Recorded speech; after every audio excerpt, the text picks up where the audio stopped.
some pretty good presentations already. Some pretty fancy animations. Mine seem positively dry in comparison. I have to ask Nick later what he used to make his presentation. The all-important question. So my name is Tillinger. I'm a technical team manager at VisualDNA, which is a company in Soho in London.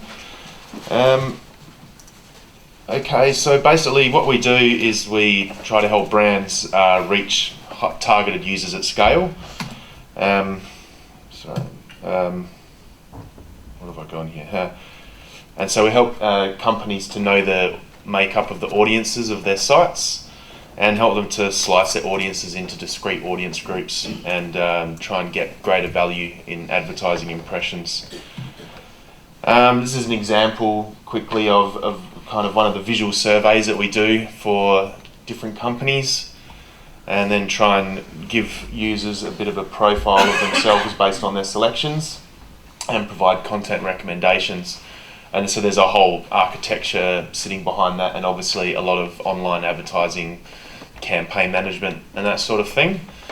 So myself, I've been using JIRA in various jobs for probably about a bit over 5 years, and as an actual project manager for about 3 years now, and before that as a developer, and obviously still doing a lot of development.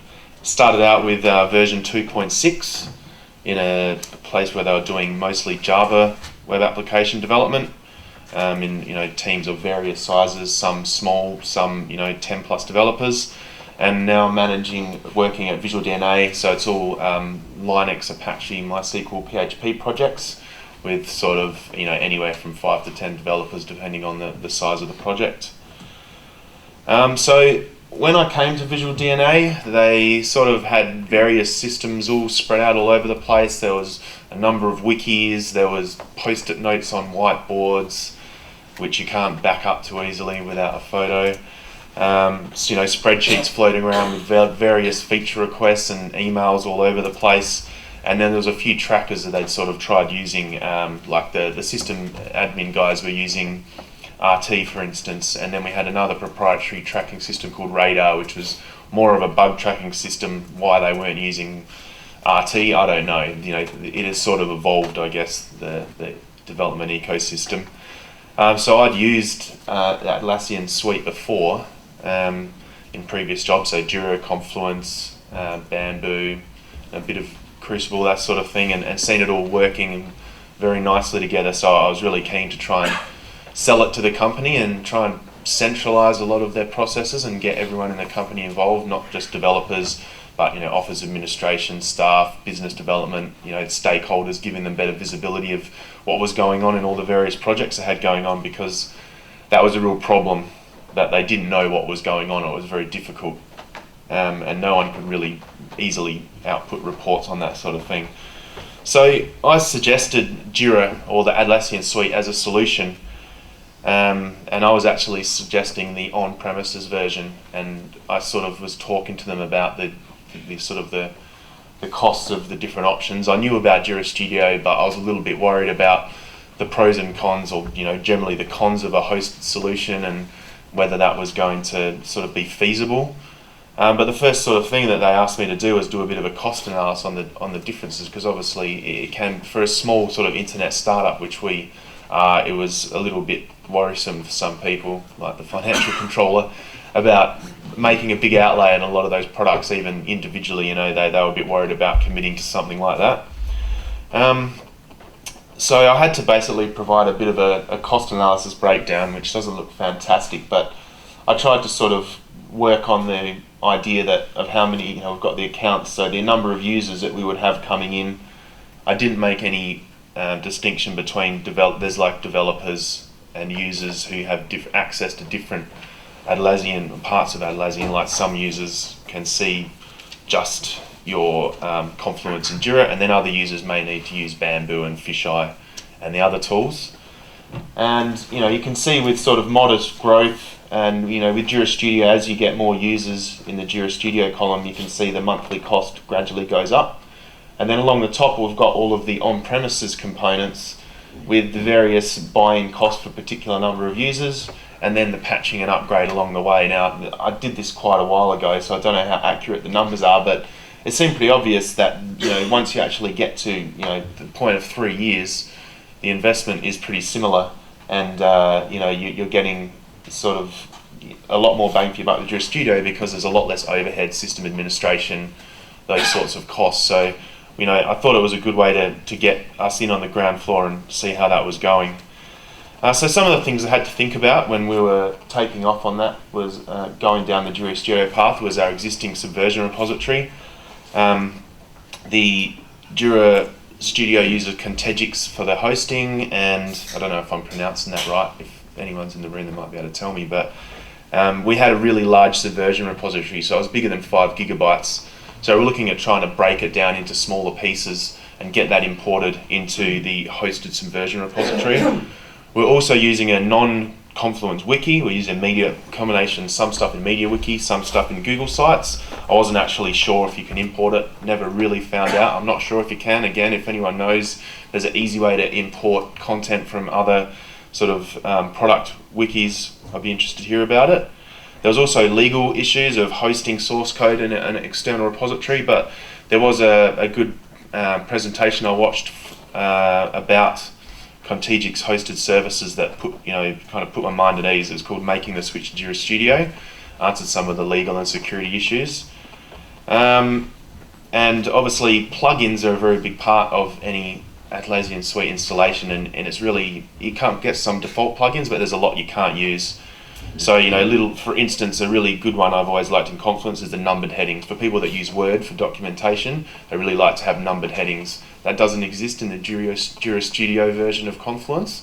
And when you're trying to sell people on Confluence versus Word, that can be a real sticking point. And of course, the detractors are always looking for any excuse to push back. The other thing that made it really easy, though, was a Google Apps integration. We were already using Google Apps for everything in our office, and it integrates perfectly with JIRA Studio. So any new employees, they get imported directly into, I guess, JIRA Studio's version of Crowd, and you can just give them the group permissions they need, and away they go. It's a really quick process.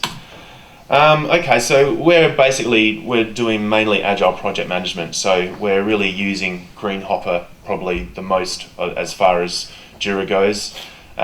Developers really want a direction. They want a clear picture of what they'll be working on in a given sprint, and they want to be able to just kind of pick up tasks from that project sprint, however long the sprints are, and just to be able to communicate with amongst themselves. The managers, sysadmins want control.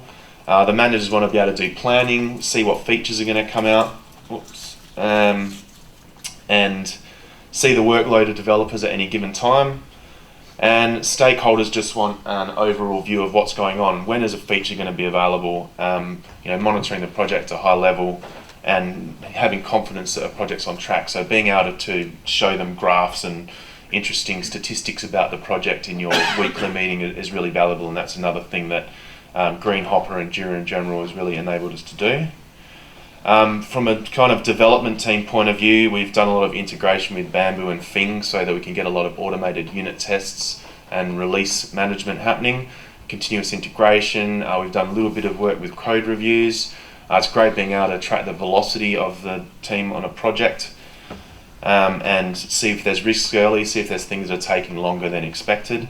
I really like being able to monitor the activity stream via RSS in Growl, which is it's a nice little app if anyone knows in OS X. It allows little messages to pop up, so that's really handy.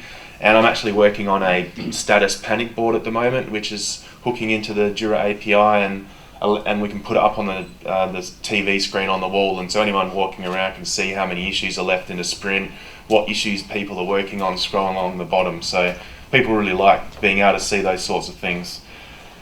Another thing that we use it for as well, which is one of the things I love about JIRA and the suite in general, is the flexibility and the ability to make your own custom workflows. So it's not just for agile project management, as I'm sure many of you are aware. You can do loads of things by building your own custom workflows. One of the things we use it for is online ad campaign management. So we're using a lot of different campaign management systems like DoubleClick for Publishers and Ad Exchange, which are Google products, as well as AppNexus and OpenExchange. So they'll have their own sort of methods of managing what ads you're putting out in the internet, tracking costs, tracking click-through rates, and how much a client wants to spend on a given day. There was no way to centrally manage those very easily. We actually built a custom app because we're doing a lot of contextual targeting. We built a custom application to allow us to track those statistics, and then we push those campaigns into JIRA. So the workflow of JIRA can sort of manage a campaign through its lifestyle, when it's being contracted by a client, when the campaign's actually started, and can also use JIRA's change history to actually monitor changes in campaigns, when the budget went up or the budget went down, or when there was new campaign creative, so we're using it as a hub for all of the media that the advertising uses. And also campaign prioritization via the calendars. And as I said, we're integrating it with via the JIRA API. So just quickly, a few things that I think would make it better if you're considering it is the ability to use an externally hosted Subversion repository rather than Contegix, or to be able to use the Contegix Subversion as a slave rather than a master. That might mean something to some of you. Being able to have your own plugins, so sort of have like a sandbox environment for your JIRA Studio so you can have your own plugins. Supporting Git as well as Subversion, which I don't think is available in JIRA Studio but is in the on-premises version, and more flexibility with being able to make your own custom fields. And that's about it.